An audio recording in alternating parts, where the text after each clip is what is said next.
Cet épisode vous est présenté en partenariat avec Nuvei. Je suis ravi de m'associer à eux parce que leur approche du paiement correspond exactement aux enjeux dont on parle ici. Nuvei, c'est une plateforme qui donne accès à plus de 700 méthodes de paiement à travers le monde.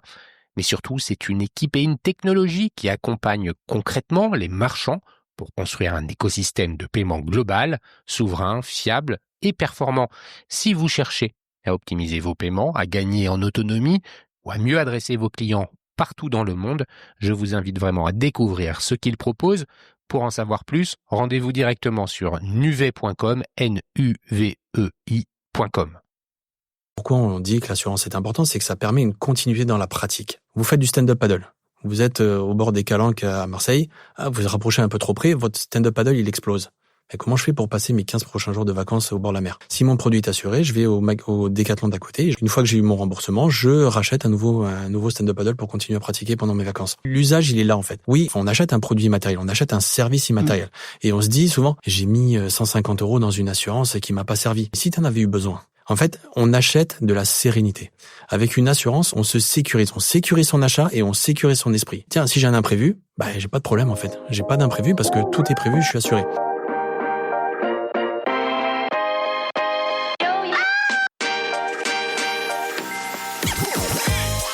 Bonjour et bienvenue parmi les Digital Doers, le podcast qui donne la parole aux décideurs de l'écosystème retail et e-commerce. Depuis 2020, avec mon partenaire, l'événement One-to-One Retail e-commerce qui se tient en mars à Monaco, nous tâchons de vous faire partager les visions et les retours d'expérience des leaders de notre secteur. J'ai le plaisir d'être avec Sonia Mamin, directrice de l'événement.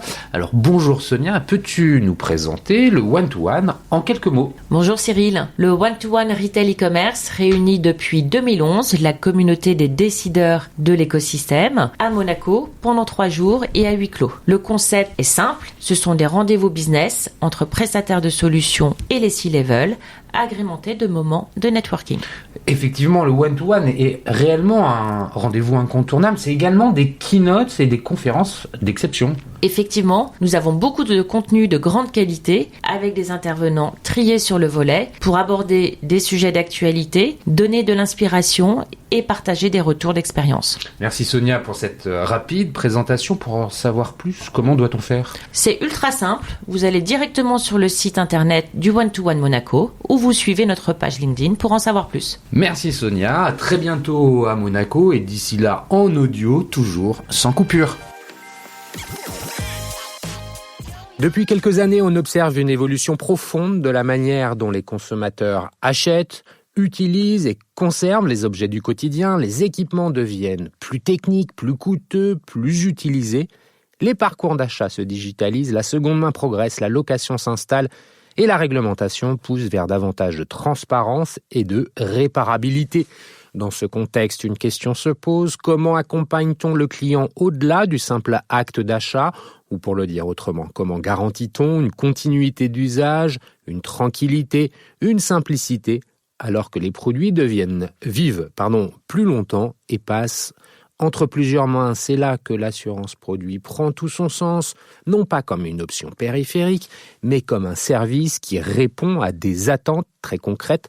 Sécuriser l'usage, faciliter la réparation, absorber les imprévus et s'intégrer dans un parcours omnicanal devenu la norme.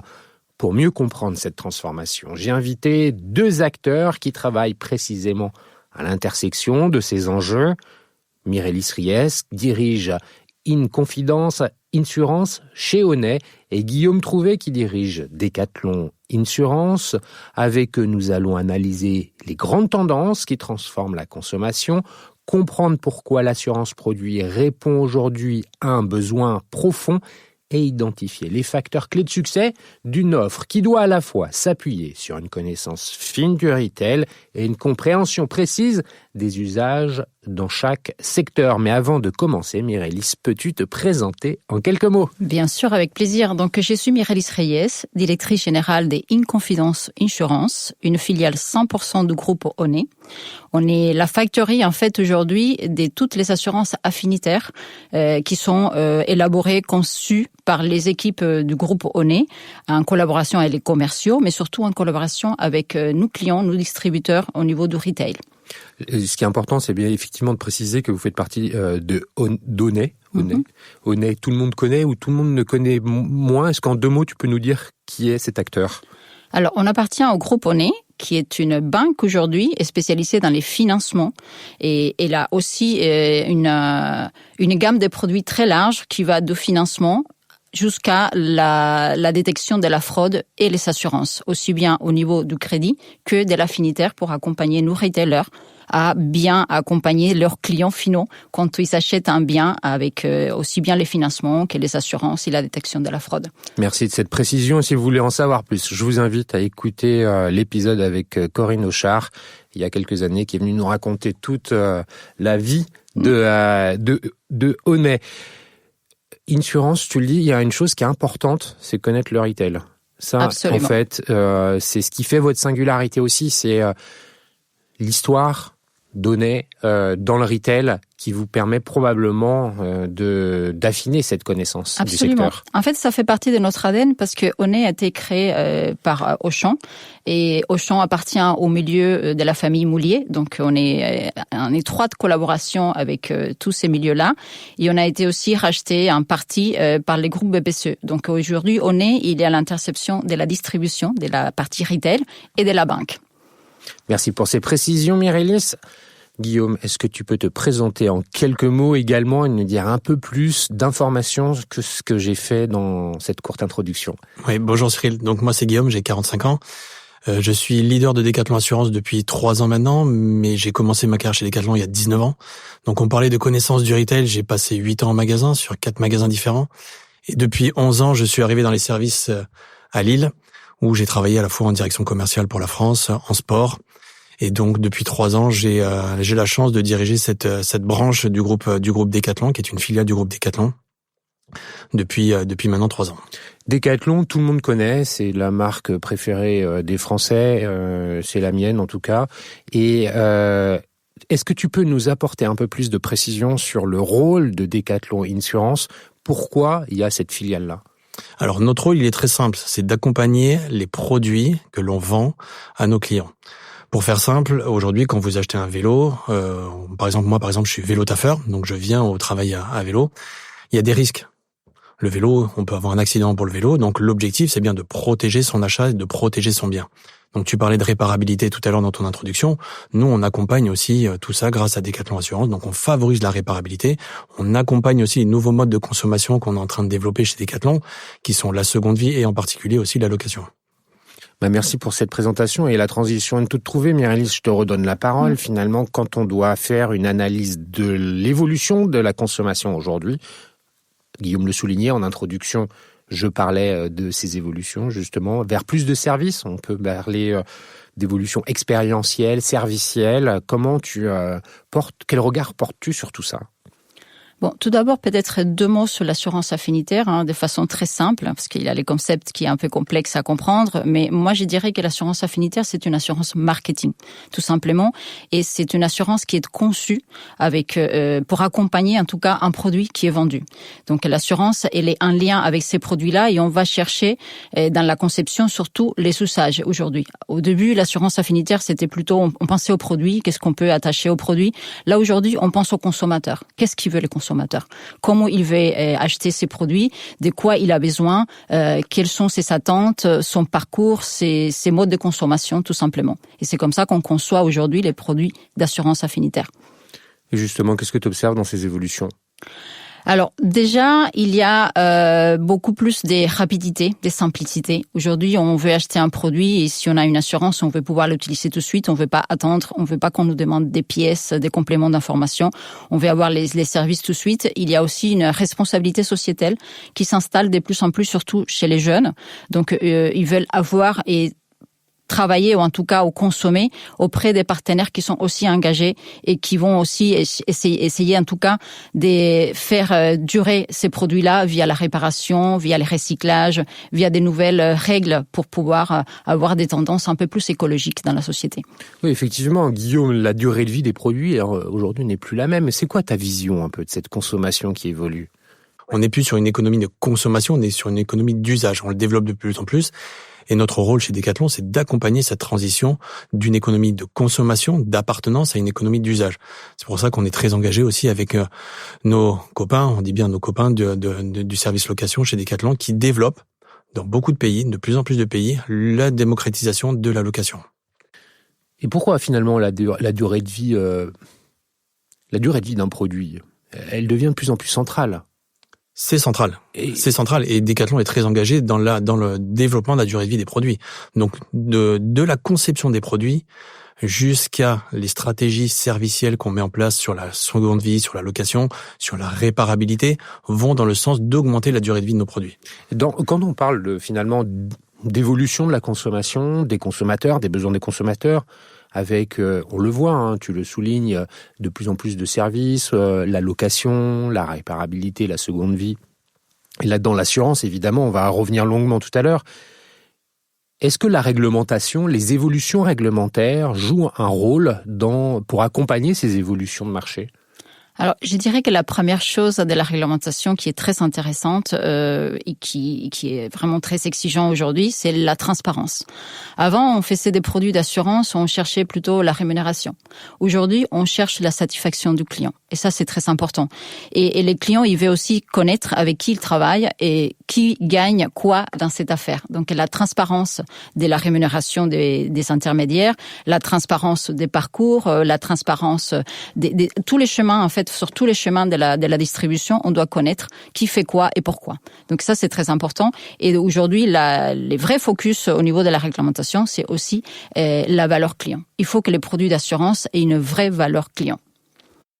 Côté retail, côté vente, comment tu perçois ces évolutions réglementaires ? En fait, quand je pose la question, je pense aussi à l'aspect obligation qu'il y a de bilan carbone, tu vois, les entreprises qui doivent de plus en plus, elles sont de plus en plus contraintes, en fait. Ça fait avancer les choses. Alors, il y a deux sujets dans ta question, Cyril. Il y a le sujet du groupe Decathlon au global qui est engagé vers une transition écologique très forte depuis des années, comme je viens d'évoquer avec le développement de la réparabilité, de la location, de la seconde vie. Et en tout cas, nous, on a un rôle à jouer aussi là-dedans. Mais pour revenir sur la réglementation, pour compléter ce que disait Myrilis, moi, je découvre le milieu de l'assurance depuis 3 ans. Et on a une autorité de régulation qui s'appelle la CPR, qui est contraignante. On va pas se mentir, qui est contraignante. Mais, comme je dis souvent à mes équipes, et ils connaissent très bien cette phrase-là, ils vont rigoler quand ils vont l'entendre, mais contrainte égale opportunité.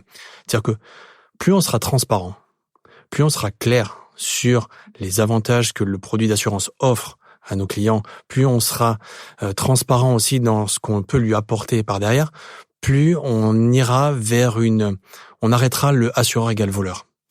Ça, c'est encore quelque chose Moi, c'est quelque chose qui m'a marqué quand je suis arrivé sur ce poste, sur ce métier-là. C'est, ouais, mais aujourd'hui, t'es un voleur. Tu travailles dans les assurances, t'es un voleur. Non, je suis pas un voleur.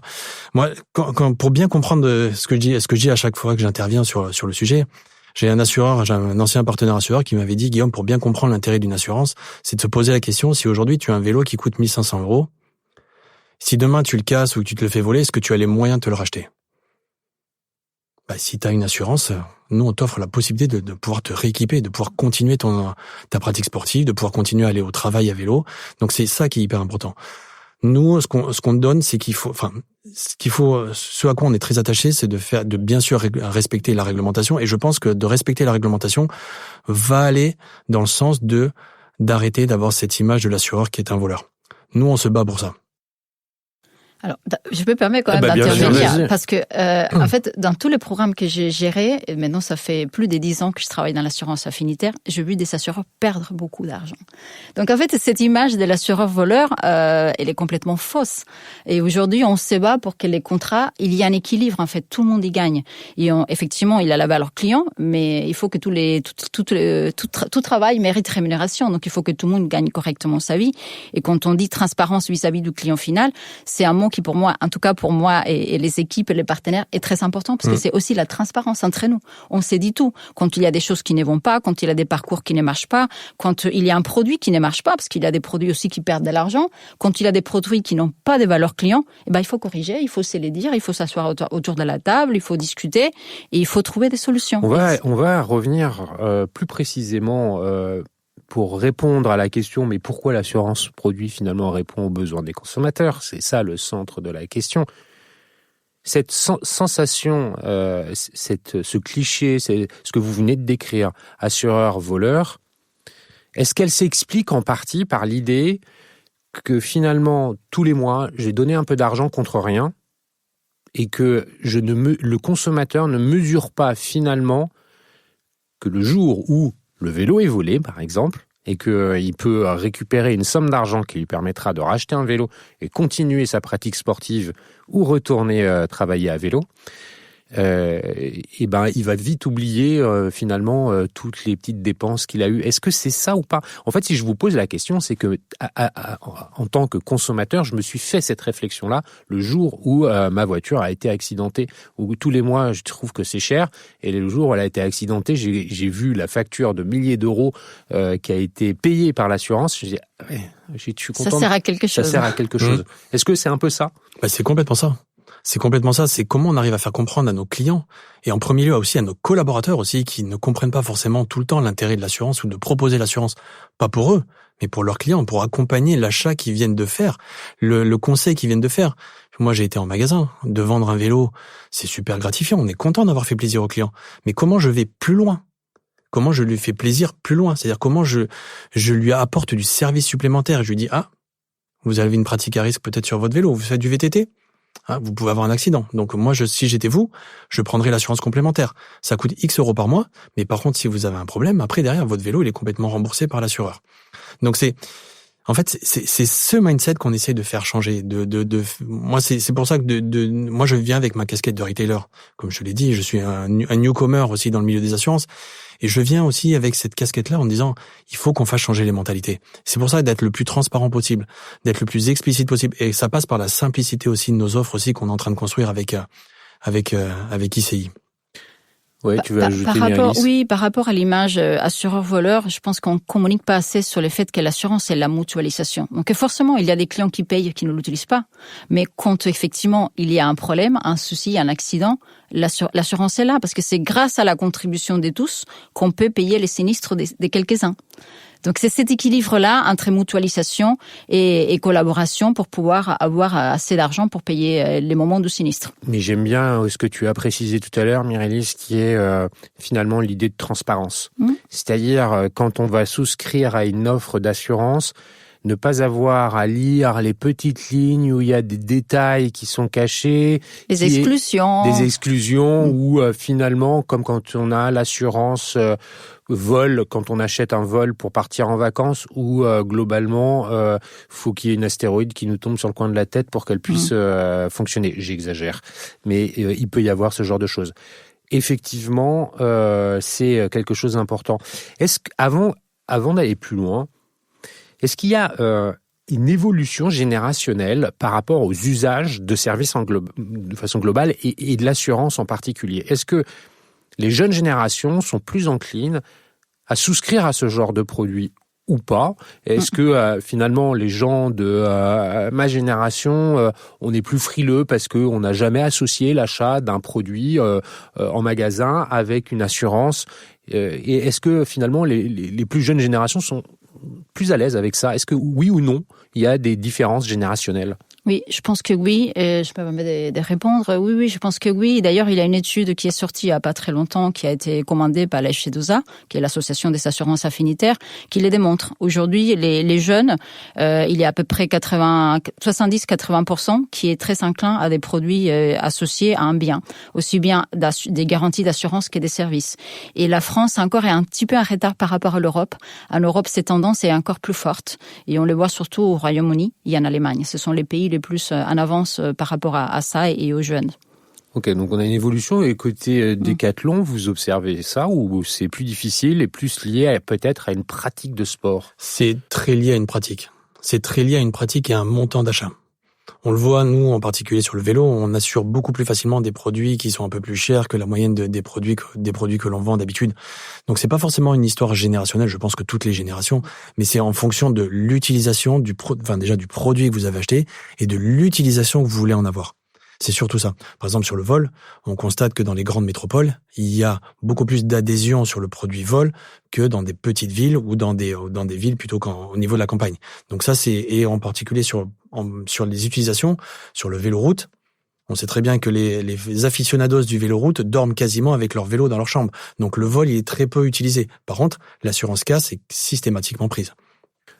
Ouais, c'est intéressant. Et pour aller un peu plus loin, Guillaume, sur justement concrètement comment fonctionne l'assurance chez un retailer comme Décathlon. Tu as parlé du vélo et on va aller un peu plus loin parce que là, on vient de comprendre deux notions intéressantes. C'est-à-dire que tu peux assurer contre le vol, mais tu peux assurer contre la casse. Et puis, tu peux, j'imagine, mettre un curseur plus fort sur l'un ou sur l'autre ou choisir l'une ou l'autre des options. Quels sont les autres sports qui fonctionnent bien avec l'assurance? Parce que le vélo, ça paraît tellement évident finalement parce que on est beaucoup à l'utiliser, à pratiquer le vélo de plus en plus, en tout cas. Il y en a certains qui vont au ski. Est-ce que les skis, ça fonctionne? Bref, est-ce que tu peux nous dire jusqu'où ça va? Est-ce qu'on est jusqu'à la paire de bottes contre la pluie? Bon, alors on est capable d'assurer tous les produits qui permettent de faire du sport. On assure à la fois du vélo, on en a parlé, on assure aussi les trottinettes électriques, donc tout ce qui est lié à la mobilité, ça fonctionne plutôt très bien parce qu'on est, encore une fois, ce que je te disais tout à l'heure, on parlait de vélo taf tout à l'heure, mais tout ce qui est mobilité, ça fonctionne très bien. Il y a aussi des produits que tu utilises pour jouer, les raquettes de paddle, par exemple, les raquettes de tennis, les trampolines, les masques, on assure même des masques de plongée, les fameux masques EasyBreath, on en assure pas mal aussi, les tentes, tout ce qui présente un risque dans l'utilisation, on est capable de l'assurer. Et tout ce qui, nous, en fait, comment on vend l'assurance, entre guillemets, pourquoi on dit que l'assurance est importante, c'est que ça permet une continuité dans la pratique. Vous faites du stand-up paddle. Vous êtes au bord des Calanques à Marseille, vous vous rapprochez un peu trop près, votre stand-up paddle, il explose. Et comment je fais pour passer mes 15 prochains jours de vacances au bord de la mer? Si j'avais prévu de faire du stand-up paddle, si mon produit est assuré, je vais au Décathlon d'à côté et je me fais, une fois que j'ai eu mon remboursement, je rachète un nouveau stand-up paddle pour continuer à pratiquer pendant mes vacances. Donc l'usage, il est là en fait. Et je vais revenir sur ce que tu disais tout à l'heure, c'est oui, on a l'impression d'acheter un produit immatériel. Enfin, on achète un produit immatériel, on achète un service immatériel. Et on se dit souvent, ah ouais, mais attends, je l'ai pas utilisé. Attends, j'ai mis 150 € dans une assurance qui m'a pas servi. Ouais, mais si t'en avais eu besoin. En fait, on achète de la sérénité. Avec une assurance, on se sécurise. On sécurise son achat et on sécurise son esprit. Parce que j'ai dit, tiens, si j'ai un imprévu, j'ai pas de problème en fait. J'ai pas d'imprévu parce que tout est prévu, je suis assuré. Il y a un de nos collègues distributeurs qui jouent très très bien là. Si on peut en parler 2 secondes, mais je pense que nos amis de chez Boulanger ont très bien compris aussi l'intérêt aussi de jouer le service en plus du produit. Ça, c'est hyper important. Il est hyper facile à comprendre puisqu'on a tous subi les pannes dans l'électroménager. Ouais. Et là aussi, je peux me permettre. Des fois, on me dit, mais pourquoi on n'assure pas plus de produits chez Decathlon alors qu'on le voit très bien, ça fonctionne très bien sur l'électroménager et compagnie. Je dis, mais c'est pas une histoire de prix. Parce qu'un frigo, ça coûte moins cher qu'un vélo maintenant. Donc, pourquoi on assure son frigo alors qu'on n'assure pas son vélo? Tu vois, il y a des notions aussi à comprendre aussi, des fois qui sont pas simples. Pas simples. Et comment, en fait, fonctionne Décathlon par rapport à l'assurance? Est-ce que c'est, tous les produits qui sont éligibles et le client qui décide, ça, je voudrais l'assurer, combien ça coûte, ou alors c'est une démarche inverse, vous avez fait une sélection de produits pour lesquels vous êtes prêt à faire jouer l'assurance. C'est un peu des deux. En fait, nous, on est parti du principe en disant, qu'est-ce qui peut s'assurer? Qu'est-ce qui est vraiment utile dans la pratique? Qu'est-ce qui présente un risque de casse et pas forcément que de l'usure? Par exemple, les chaussures, il y a peu de risque de casse, donc on va pas l'assurer, c'est que de l'usure. Par contre, vous faites de la pêche, votre canne à pêche, elle peut se casser facilement, donc là, on peut l'assurer. Vous partez au ski, tu parlais des skis tout à l'heure, on va arriver sur la saison. Si je prends une pierre, j'avais pas vu, et je prends une pierre, mon ski, il est un peu inutilisable, donc je peux l'assurer aussi contre ces risques-là. Donc on est parti du postulat en disant, qu'est-ce qui empêche la continuité de pratique? Et donc, à partir de ce postulat-là, on a dit, le vélo, ça s'assure. J'ai besoin de mon vélo pour continuer à pratiquer ou pour me déplacer. J'ai besoin de ma raquette de tennis pour continuer à jouer tous les samedis avec mon copain ou avec mon fils, et ainsi de suite. Donc, on a déroulé la bobine. Et on a construit des produits en partenariat avec Oné aussi pour permettre à nos clients de s'assurer sur ces risques-là. Et ensuite, pour compléter tes propos, quand on choisit déjà les produits dont on a besoin d'assurer ou ajouter un service, un complément, on va venir étudier au niveau économique, on va étudier quel prix est les plus adaptés. On va faire de la co-conception, en fait. On va étudier les parcours, comment on va les distribuer, comment on va gérer les sinistres, quels sont les partenaires. On va voir aussi au niveau du coût des réparations, le coût des remplacements, en fonction de la typologie des biens et du prix du bien. Et on va faire des analyses actuarielles pour déterminer les prix les plus adaptés, qui permettent de les vendre, mais qui permettent aussi de sortir un programme rentable. Et ça, c'est un facteur clé de succès, ce que tu dis. Avant qu'on y revienne dessus, pour rester sur le cas d'usage, prenons le vélo, on est resté sur le vélo. Dans l'option, quelles sont les options que je choisis au moment où j'achète mon vélo? J'ai devant moi un vélo à 1 000 €, c'est déjà un beau vélo. Qu'est-ce que le vendeur va pouvoir me proposer en matière d'options d'assurance sur ce vélo? Très simple. Soit une option casse, soit une option casse et vol. D'accord. Voilà. Et le prix qui va être proposé, globalement, pour voir qu'on ait une idée, c'est combien? Ça dépend de la nature, ça dépend du produit, ça dépend de la valeur du produit, et ça dépend si vous voulez souscrire de manière en one shot, ce qu'on appelle en one shot, c'est-à-dire pour une durée d'1 an ou 2 ans en fonction de la formule, ou si vous voulez prendre une formule par abonnement, c'est-à-dire payer tous les mois et être assuré tous les mois, payer tous les mois et continuer à être assuré tant que vous réglez votre prime d'assurance. Donc ça peut, moi je vais prendre l'exemple, moi j'ai un vélo qui valait 1 800 €, je paye pour l'assurance casse, je paye 5 € par mois. Ok, voilà. Merci, c'est important de donner une idée du montant. Est-ce que ce montant est aussi dépendant de la zone géographique dans laquelle on se trouve? Non. Ok. Non. Non, pas aujourd'hui. Ça pourrait être intéressant, mais c'est complexe à gérer. C'est complexe à gérer. Justement, cette complexité, je reviens vers toi, Mirelis, parce que s'il y a quelque chose qui est important, c'est cette connaissance du retail au global. Et évidemment, il faut co-construire quelque chose avec un spécialiste pour l'adapter, l'affiner, être plus pertinent dans l'offre qui est CTP pour quelqu'un comme Decathlon. Mais de façon globale, dans le retail, quelles sont les notions qui sont importantes à connaître quand on réfléchit à l'assurance produit? On a commencé à en évoquer quelques-unes. Est-ce que tu peux aller un peu plus loin? Et la data est clé. Oui, en fait, c'est pour ça qu'on appelle des co-conceptions. La conception, c'est l'assureur qui le fait en général, mais on parle des co-conceptions parce que on a besoin de connaître aussi les habitudes des consommateurs et les caractéristiques du bien qui est vendu. Parce qu'en fait, on peut pas faire un produit qui marche chez Decathlon pour un vélo n'est pas forcément les mêmes qui va marcher pour un autre distributeur qui fait aussi du vélo, parce que c'est pas la même clientèle, parce que c'est pas forcément les mêmes produits, parce que c'est pas forcément les mêmes parcours de distribution et parce que ce n'est pas forcément les mêmes pays. Attention, l'assurance, il y a, je dirais, une dose très très forte des réglementations. Il faut connaître la réglementation aussi locale. Donc on peut pas faire n'importe quoi avec l'assurance. Il faut vraiment connaître du produit, les parcours, la clientèle, mais aussi les règles en vigueur dans chaque pays pour pouvoir concevoir un produit d'assurance. Et quand on a conçu un produit d'assurance, comment on mesure finalement que ce produit fonctionne? S'il est pertinent. Ouais. Alors, les premiers indicateurs, ça va être les taux d'attachement. Est-ce que finalement ça se vend? parce que s'il ne se vend pas, il y a un sujet. Soit le produit n'est pas pertinent, soit le parcours n'est pas pertinent, soit il y a quelque chose qui ne marche pas. Donc je dirais que les premiers indicateurs, je ne sais pas si tu es d'accord avec moi, c'est les taux d'attache. C'est déjà si on ne vend pas... Le taux d'attache. Ouais, alors c'est un peu de l'argot, on va dire. En gros, pour faire simple, c'est sur 100 vélos que j'ai vendus, combien ont été assurés. Ok. C'est le taux de pénétration. Nous, c'est un KPI, c'est un indicateur qu'on suit beaucoup.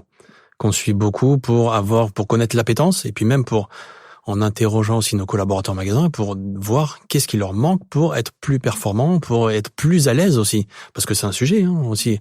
De vendre une assurance, on en revenait tout à l'heure, mais de vendre une assurance, de proposer une assurance, c'est quand même un sujet parce qu'il faut se sentir à l'aise de le proposer. C'était exactement ce sur quoi je voulais t'emmener après que Mirelis est fini. On y revient. Mirelis, donc c'est quoi donc il y a les taux d'attachement. Donc ça, c'est les premiers indicateurs parce que déjà, il faut les vendre. Si ça ne se vend pas, on va pas analyser la rentabilité parce que ça ne sert à rien, il n'y a pas de ventes. Donc c'est les volumes des ventes. Et ensuite, on va rentrer plutôt dans la performance du produit. Est-ce qu'avec le nombre de ventes, est-ce qu'il y a des sinistres? Parce qu'en fait, est-ce que les clients l'utilisent? Et s'ils l'utilisent, dans quelle mesure ils l'utilisent? Il faut pas non plus, s'il y a 0 sinistre, ça sert à rien, parce que ça veut dire que le produit n'est pas utilisé, et ça, c'est pas bon du tout. Et puis, t'as la CPR qui va dire, votre produit n'est pas bon. Et derrière, on va voir les autorités de marché qui vont venir nous dire, ça va pas. Et ensuite. Pourquoi? Pardon, je te coupe, parce qu'ils vont dire, mais attends, là, t'es en train de vendre une assurance à un produit qui ça sert à rien. Exactement. Et donc c'est de la vente forcée et on en revient au sujet de tout à l'heure, donc la transparence vis-à-vis du client et puis l'intérêt pour le client d'avoir ce type de produit. La valeur client. En fait, si on fait un produit et les clients payent quelque chose, il faut que ça sert à quelque chose. Donc même s'il y en a certains qui vont dire ça ne servait à rien, il y en a d'autres qui vont l'utiliser. Donc on va regarder au global, est-ce que les produits aujourd'hui servent à quelqu'un? Il y a quel niveau de pourcentage? Il faut pas que ça soit 2-3% parce que c'est pas bon. Il faut aujourd'hui, les standards, c'est autour des 20-30% des valeurs clients dans un produit d'assurance. Et ensuite, il faut pas non plus que ça soit trop parce que si c'est trop, du coup, l'assureur n'est pas rentable parce qu'il va falloir payer plus de sinistres que des primes encaissées.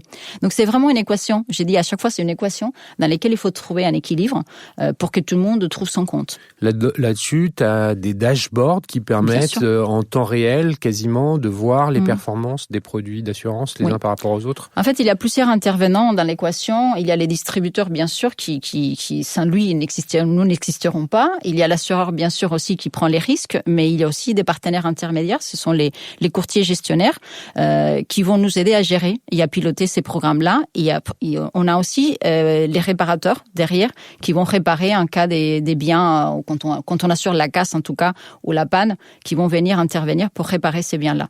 Et donc, tout ça, c'est des remontées, des flux et IT avec toutes les remontées pour construire ces dashboards qui nous permettent de suivre la performance du programme. Très intéressant d'avoir ce détail-là. Et Guillaume, justement, tu commençais à parler de la vente. Quand on est un conseiller en magasin chez Decathlon, on va avoir des spécialités dans les sports qu'on va conseiller. Restant sur le vélo, donc a priori le conseiller du rayon vélo est lui-même pratiquant et sait de quoi il parle. Et lui, ce qu'il aime, c'est le produit. Exactement. Et il veut convaincre finalement le client qui se trouve en face de lui que tel produit va correspondre à la pratique de ce client-là. Comment on arrive à le convaincre, lui, que le produit d'assurance qui vient compléter le produit physique, le vélo, a un intérêt pour le client? Tu l'as très bien dit, ce qu'il aime, c'est le produit. Et c'est le collaborateur Decathlon, le vendeur qui est dans les magasins, c'est un passionné de produits, c'est un passionné de sport. Et s'il aime le sport et s'il aime son client, il va lui proposer aussi les services associés qui vont permettre à son client de profiter pleinement de son produit. Donc c'est sur ça que l'on joue aussi vis-à-vis de nos collaborateurs qui sont en magasin. On leur propose aussi tout un parcours de formation pour être beaucoup plus à l'aise et pour aussi comprendre l'assurance, comment ça fonctionne, les processus qu'il y a derrière. Qu'est-ce qui se passe quand il y a un sinistre, comment le client est indemnisé, sur quel délai. Toutes ces choses-là, on forme aussi nos collaborateurs pour être beaucoup plus à l'aise vis-à-vis du client. Comment vous mesurez, vous, sur le terrain, finalement, les performances, peut-être pas d'assurance, mais de vente de produits d'assurance ? Bon, là, comme on disait, nous on a construit des dashboards aussi qui nous permettent d'avoir la remontée en temps réel sur chaque produit. Et chez Decathlon, on est très en avance, on a toujours été très en avance. Moi, je me souviens quand j'ai commencé il y a pas loin de 20 ans, on avait en temps réel les ventes qu'on faisait en magasin. C'était waouh, quand tu regardais sur un autre distributeur, ça se faisait pas. Certains étaient obligés d'attendre la fin de la semaine pour savoir quel était le volume de chiffre d'affaires. Nous, toutes les 5 minutes, on avait une remontée de chiffres qui nous permettait de dire qui nous permettait de dire où est-ce qu'on était en termes de chiffre d'affaires. Et sur les assurances, sur les produits d'assurance, c'est exactement la même chose. On a en temps réel les ventes que l'on réalise dans les magasins sur l'ensemble des pays, sur les 5 pays sur lesquels on est présent. Comment ça se passe la vente d'une assurance en magasin? Parce que moi j'aime bien être très concret. Est-ce que le vendeur il a son PDA avec le produit et puis derrière il remplit, ça passe à la caisse comme un autre produit? Comment ça fonctionne? Alors c'est tout l'enjeu, c'est de construire des parcours qui soient le plus simples possible, tout en respectant encore une fois la réglementation. Absolument. Donc là, voilà, c'est ça. Donc nous on est très à cheval aussi pour respecter la réglementation. Donc comment ça se passe? Donc nous on a ce qu'on appelle des flyers sur lesquels il y a des codes d'assurance qui sont associés à des tranches de produits. Je regarde Erin là qui est ici, qui s'amuse à les faire, qui s'amuse à les co-construire aussi ces petits flyers là. Donc le client, le collaborateur conseille un vélo. Et il dit, si vous voulez assurance casse, il faut biper tel code quand vous passez en caisse. Pourquoi on a des flyers? Parce que sur ces flyers-là, il y a toutes les conditions générales qui sont obligatoires à donner avant l'achat au client. Et là, le vendeur, il le fait de vive voix avant ou pas? Il lui donne le client. Non, mais il lui redit les conditions. Alors il peut pas lire sans aller jusque lire les petites lignes. Parce que si vous avez un problème pour endormir vos enfants le soir, vous savez qu'il y a lire des conditions générales, ça peut être intéressant. Ce que je veux dire par là, tu comprends, il y a la transparence dont on parlait tout à l'heure. Est-ce que déjà le vendeur vient un petit peu cadrer Il vient cadrer. Alors il vient cadrer sur les avantages que ça peut apporter, sur le parcours de déclaration. C'est surtout ça qui intéresse nos clients. Quand on interroge nos clients sur ce qui les intéresse, c'est le prix. Qu'est-ce qui est couvert? Qu'est-ce qui est exclu? Comment je fais pour déclarer un sinistre? Okay. Voilà. C'est pour ça aussi que dans la réglementation, alors il y a des choses qui sont contraignantes, on va pas se mentir, mais des choses qui sont bien faites. Il y a ce qu'on appelle une fiche IPID, Absolument. qui est un résumé aussi des garanties et des exclusions. Donc nous, on se base aussi sur ce résumé-là, qui est un résumé plus qu'exhaustif aussi sur ce qui est garanti, sur ce qui est exclu. Donc nous, on se base sur ces résumés-là pour aussi dire à nos clients, à nos collaborateurs, basez-vous sur ce qui est noté ici pour conseiller vos clients. Est-ce qu'il y a une différence de parcours online, offline pour la souscription à l'assurance? Est-ce que c'est finalement parfaitement intégré l'un comme l'autre? Alors c'est en cours d'être intégré. Alors sur le online, on a développé en particulier sur decathlon.fr, quand vous avez un produit qui est éligible, quand vous mettez un produit éligible au panier, il y a tout de suite une petite pop-up d'assurance qui vous propose d'assurer le produit ou pas. Donc ça c'est plutôt bien et on est en train de développer cette feature, ce développement-là sur l'ensemble de nos sites, sur les pays sur lesquels on est déjà présent. Donc Espagne, Italie, Portugal, Belgique et voilà, je n'ai pas oublié. Pays-Bas bientôt. J'espère la Slovaquie, l'Allemagne bientôt aussi. On espère se développer aussi sur ces pays-là. C'est finalement assez amusant de constater que cette offre de service pourrait sembler plus facile à déployer online qu'offline. C'est le cas. Et finalement, vous avez choisi de faire l'inverse. Alors oui, parce qu'on a développé ça il y a longtemps. Donc là, le online est venu après qu'on ait commencé à déployer aussi. Là, vous savez, Decathlon Assurance, on en a pas parlé tout à l'heure, mais c'est une filiale de courtage. Donc nous, on est aussi enregistré à l'ORIAS. Donc on est enregistré à l'ORIAS. On a le rôle d'un courtier depuis 17 ans. Donc il y a 17 ans, le e-commerce n'existait pas. Pas beaucoup. Ouais, très très peu. Moi, j'étais encore en magasin quand on avait des petits balbutiements de decathlon.com à l'époque et qui s'est transformé en .fr. Donc, je l'ai vécu quand j'étais directeur de magasin. Donc, ça fait pas si longtemps que ça. Et donc, au final, le e-commerce s'est développé au fur et à mesure. Donc, bien sûr, maintenant, quand on développe quelque chose et quand on veut lancer un pays, on pense en priorité, on commencera par le online. Ça, c'est une certitude. Et on a aussi sorti il y a pas très longtemps decathlon-insurance.com qui est une plateforme de souscription à un abonnement mensuel. C'est-à-dire qu'au lieu de payer one shot quand vous arrivez en magasin ou quand vous êtes sur decathlon.fr, votre assurance, vous la payez one shot pour une durée d'1 an ou 2 ans. Avec decathlon-insurance.com, vous avez la possibilité sur le vélo de choisir un abonnement casse ou casse et vol mensuellement. Donc ce qui apporte beaucoup plus de flexibilité. On a écouté nos collaborateurs, on a écouté nos clients aussi qui nous ont remonté, c'est vous n'avez pas d'abonnement mensuel, c'est pas très flexible. Pour en revenir aussi à la nouvelle génération, c'est ce qu'ils nous demandent, de la flexibilité. Donc là, on a écouté nos clients, ce qu'on fait d'habitude chez Decathlon. Donc là, pour un produit d'assurance, on a fait comme sur un produit de basket, de volley ou d'autres sports. En fait, ce qui est important à signaler aussi, c'est que les produits qu'on a conçus ensemble, au-delà d'être distribués dans plusieurs pays, par plusieurs canaux, il va couvrir aussi toutes les attentes. En fait, on peut payer one shot, on peut payer en plusieurs fois, on peut l'acheter en optionnel, mais on peut aussi être intégré dans la partie location. Et donc, en fait, on essaie de couvrir toutes les attentes des consommateurs. C'est important ce que tu dis, c'est-à-dire qu'on peut louer un vélo tout en souscrivant aussi à l'option d'assurance. Alors, non, c'est inclus. Voilà. C'est inclus par défaut. Okay. C'est inclus. C'est Decathlon qui l'intègre dans les offres de location. Mirelis, comment s'est passée cette co-construction? Parce qu'on comprend bien que pour un retailer, il est important qu'il y ait une co-construction de l'offre d'assurance. Là, on vient de parler du sport, mais de toute façon, ça peut s'appliquer à plein d'autres secteurs. Absolument. C'est quoi l'importance de cette co-construction? Comment on la met en place? Comment on a, avec Decathlon, par exemple, vous avez compris leurs besoins? Comment ça fonctionne? Donne-nous des clés pour comprendre ça, parce que je pense que les personnes qui nous écoutent sont intéressées de savoir comment on construit cette offre et on la déploie ensuite. Alors, je vais parler de façon générale parce qu'avec Decathlon, il y avait déjà des produits qui existaient, donc ça a été par le biais d'un appel d'offres et beaucoup d'échanges. Mais en fait, en général, quand on construit un produit d'assurance qui n'existe pas ou qui est nouveau ou un retailer qui n'a pas d'assurance, il y a beaucoup d'échanges. Et souvent, je vois les commerciaux qui me disent envoie-moi une cotation, donne-moi un produit. Et à chaque fois, je lui dis non, je ne peux pas. C'est quoi exactement que veulent les retailers? Qu'est-ce qu'ils vendent? C'est quoi ses clients? C'est dans quel pays? C'est quoi les volumes de vente? C'est quoi les tranches tarifaires? Je ne peux pas faire un produit comme ça juste parce que on a besoin d'un produit. Donc c'est cette co-construction, ça demande beaucoup d'échanges pour connaître exactement les attentes du retailer, les attentes de ses clients, la typologie du produit, les pays dans lesquels on se trouve, les réglementations locales. C'est parfois les montages contractuels, ça prend énormément de temps. On n'imagine pas, mais en fait, on a les produits, on sait très bien ce qu'on veut offrir, on a même la tarification, mais il faut faire le montage contractuel. Et on n'a pas le droit de vendre tout et n'importe quoi en fonction du montage, en fonction du statut.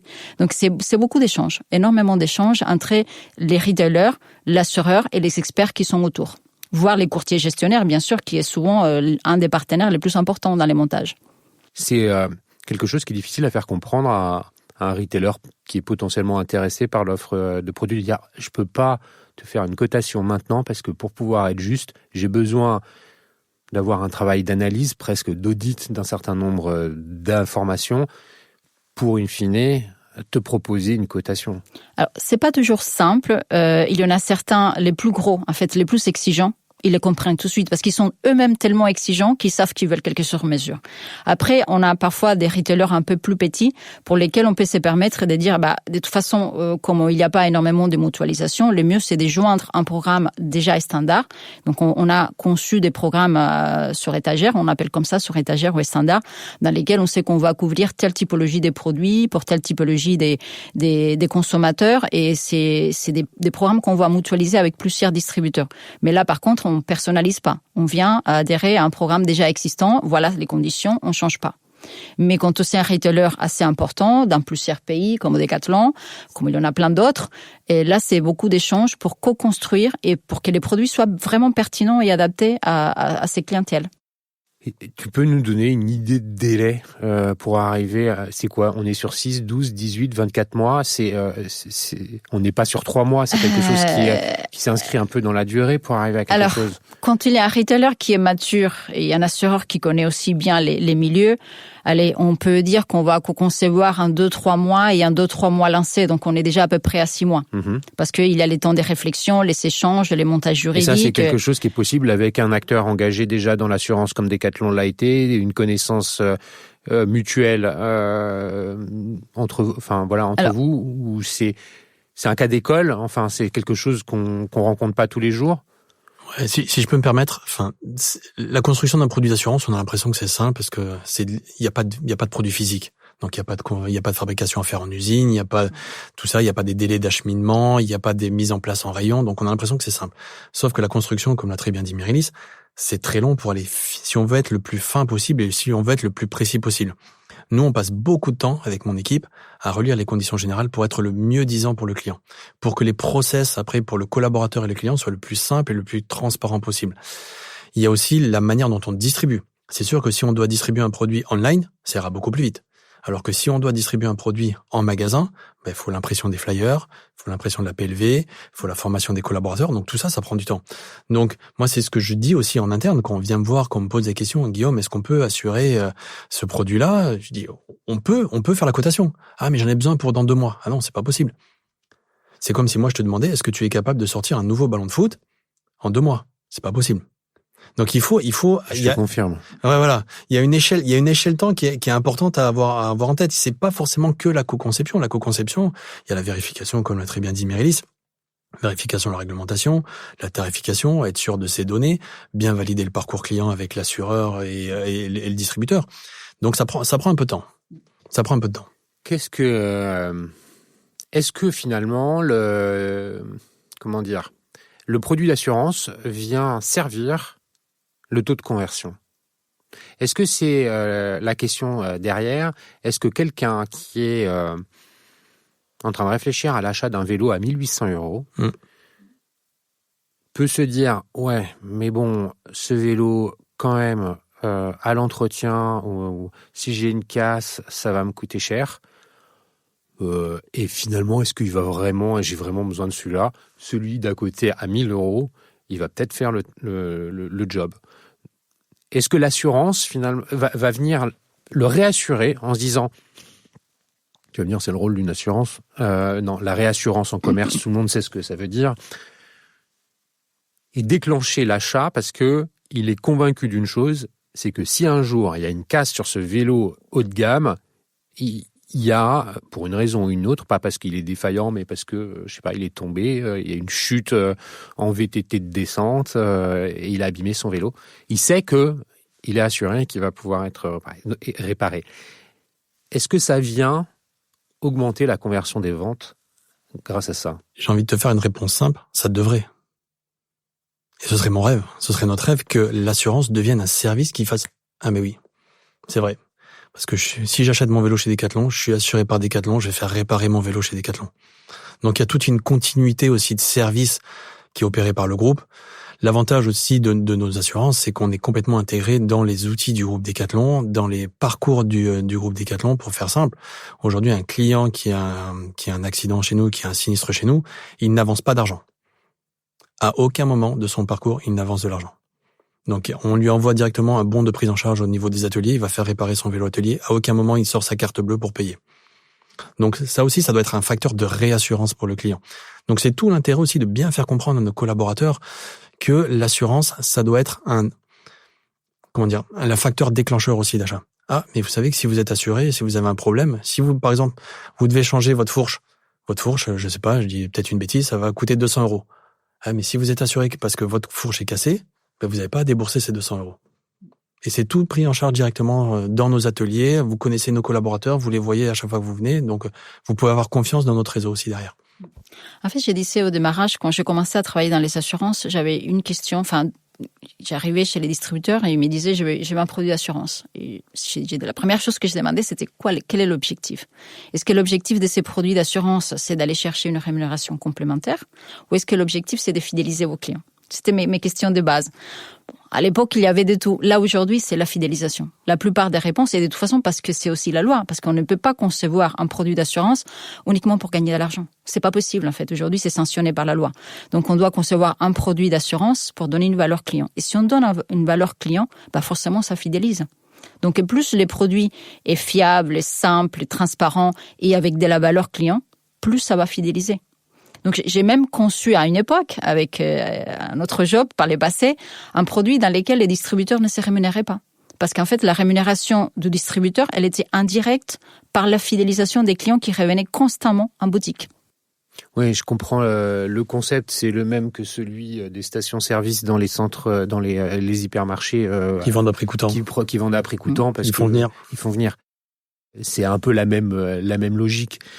Mirelis, Guillaume, merci beaucoup pour cet échange. J'ai l'impression qu'on a quand même fait plus que survoler le sujet de l'assurance produit. Est-ce que, avant de vous quitter, vous voulez ajouter un mot de la fin, Guillaume? Est-ce que tu as quelque chose à ajouter par rapport à l'échange qu'on vient d'avoir ou rappeler une évidence par rapport aux produits d'assurance chez Decathlon? C'est utile.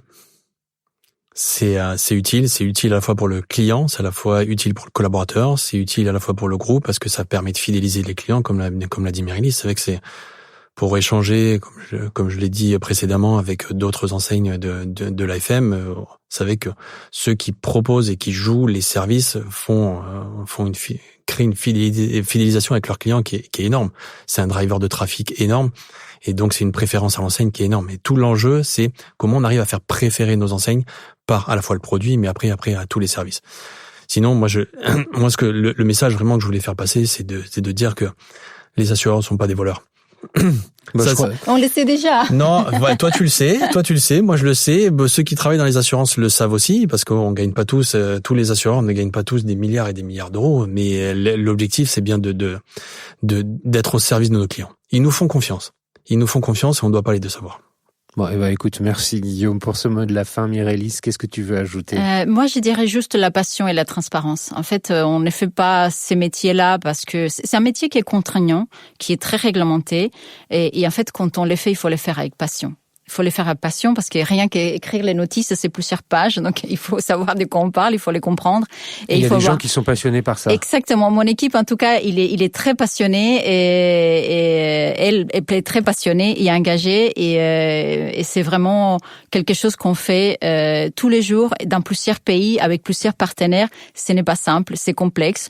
Les discussions parfois sont tendues, parce que on n'est pas toujours d'accord. Non, on s'appelle pas tous les jours en plus, c'est pas vrai. On n'est pas toujours d'accord, mais en fait, comme on est tous passionnés et on a les mêmes intérêts au final qui est de fidéliser les clients, on arrive toujours à trouver des compromis. Merci beaucoup pour ce partage. Merci beaucoup, chers auditeurs, pour la fidélité avec laquelle vous écoutez les Digital Doers. Merci pour les messages que vous m'envoyez. Si vous voulez contacter Mirelis et Guillaume, je pense que LinkedIn est le meilleur des moyens. Si vous n'y arrivez pas, vous pouvez toujours passer par moi. Je me ferai un plaisir de transférer les messages que vous leur destinez. N'hésitez pas à partager ce podcast. Il est disponible sur toutes les plateformes d'écoute et sur YouTube. Merci encore et à bientôt. Au revoir. Merci. Au revoir. Au revoir, Cyril. Merci.